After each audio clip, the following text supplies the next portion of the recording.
Okay. For the first, for a few days, the school could talk of little else but the attack on Mrs. Norris.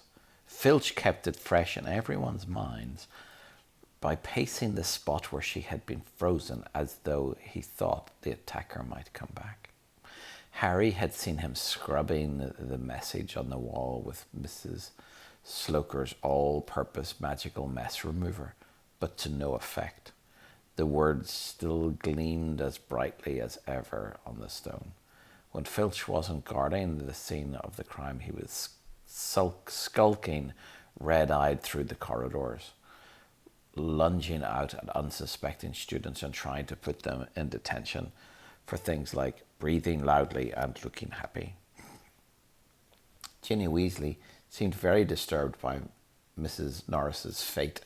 According to Ron, she was a great cat lover. But you haven't really got to know Mrs. Norris, Ron told her bracingly. Honestly, we're much better off without her.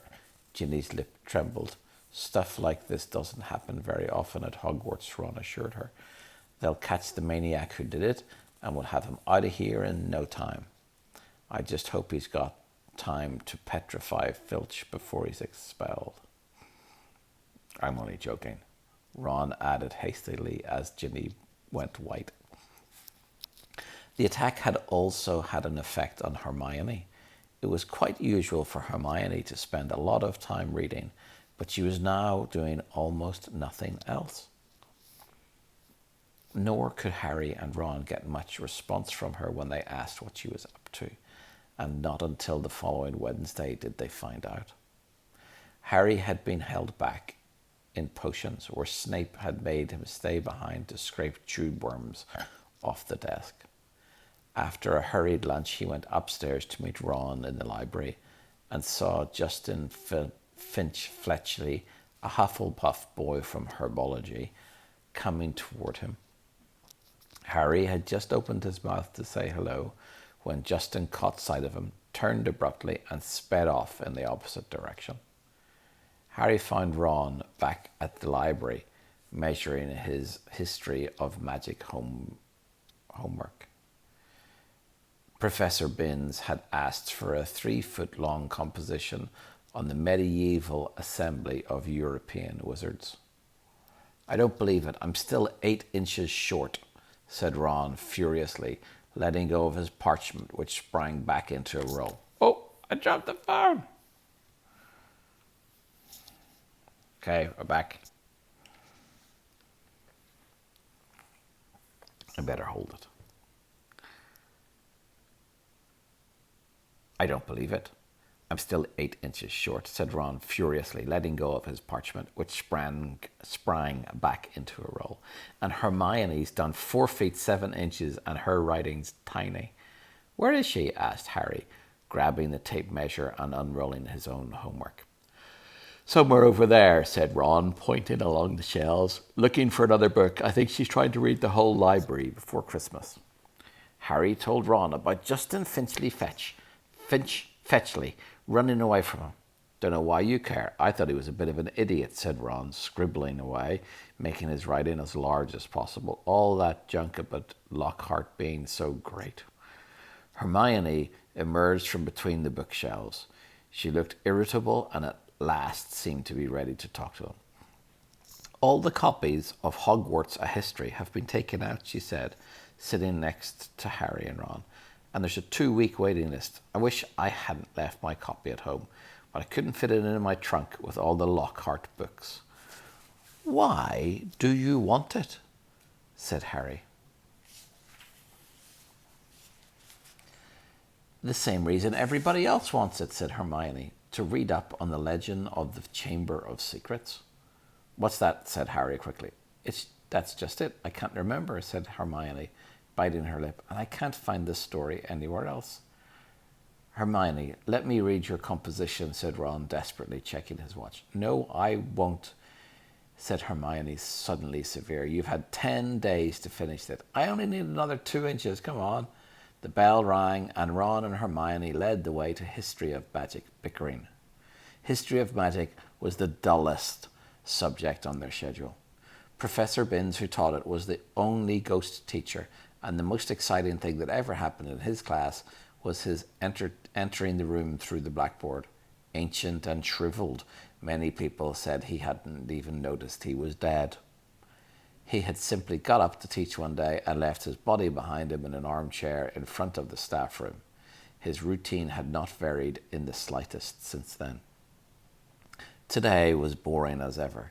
Professor Binns opened his notebook and began to read in a flat drone like an old vacuum cleaner until nearly everyone in the class was in a deep stupor, occasionally coming through too long enough to copy down a name or a date and then falling back asleep again.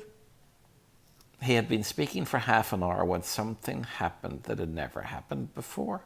Hermione put her hand up. Professor Binns, glancing up in the middle of a deadly dull lecture on the International Warlock Convention of 1289, looked amazed. Miss Granger, Professor, I was wondering if you could tell us anything about the Chamber of Secrets, said Hermione in a clear voice. Dean Thomas, who had been sitting with his mouth hanging open, gazing out of the window, jerked out of his trance. Lavender Brown's head came up off her arms, and Neville Longbottom's elbows slipped off his desk. Professor Binns blinked. My subject is history of magic, he said in his dry, wheezy voice. I deal with facts, Miss Granger, not myth and legend. He cleared his voice with a small noise. He cleared his throat with a small noise like chalk, snapping, and continued. In September of that year, a subcommittee of Sardinian sorcerers. He stuttered to a halt. Hermione's hand was waving in the air again. Miss Grant, instead of Granger. Please sit. Please, sir, don't legends always have a basis in fact? Professor Binns was looking at her in such amazement. Harry was sure no student had ever interrupted him before, alive or dead. Well, said Professor Binns slowly, yes, one could argue that, I suppose. He peered at Hermione as though he had never seen a student properly before. However, the legend of which you speak is such a very sensational, even ludicrous tale. But the whole class was now hanging on Professor Binns' every word. He looked dimly at them all, every face turned to his. Harry, next page, could tell he was completely thrown by such an unusual show of interest. Oh, very well, he said slowly. Let me see. The Chamber of Secrets. You all know, of course, that Hogwarts was founded over 1,000 years ago. The precise date is uncertain. By the 4 greatest wizards and witches of the age. The 4 school houses are named after them. Godric Gryffindor, Helga Hufflepuff, Rowena Ravenclaw, and Salazar Slytherin. They built this castle together, far from prying Muggle eyes, for it was an age when magic was feared by common people, and witches and wizards suffered much persecution. He paused, gazing blearily around the room, and continued. For a few years, the founders worked in harmony together, seeking out youngsters who showed signs of magic and bringing them to the castle to be educated. But then disagreements sprang up between them. A rift began to grow between Slytherin and the others. Slytherin wished to be more selective about the students admitted to Hogwarts. He believed that magical learning should be kept within all magical families. He disliked the taking of students of Muggle parentage, believing them to be untrustworthy. After a while, there was a serious argument on the subject between Slytherin and Gryffindor, and Slytherin left the school. Professor Binns paused again, pursed his lips, looking like an old wrinkled tortoise. Reliable history sources tell us this much, he said, but these honest facts have been obscured by the fanciful legend of the Chamber of Secrets. The story goes that Slytherin had built a hidden chamber in the castle, of which the other founders knew nothing. Slytherin, according to the legend, sealed the Chamber of Secrets so that none would be able to open it until his own true heir arrived at the school.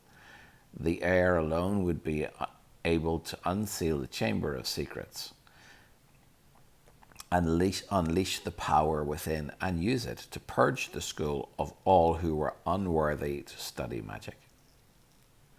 There was a silence as he finished telling the story, but it wasn't the usual sleepy silence that filled Professor Binns' classes. There was an unease in the air as everyone continued to watch him, hoping for more. Professor Binns looked faintly annoyed. The whole thing is arrant nonsense, of course. Naturally, the school has been searched for evidence of such a chamber many, many times by the most learned witchers and wizards. It does not exist. The tale told to frighten the gullible. Hermione's hand was back in the air to ask another question. And we will find out more about that tomorrow. Good night.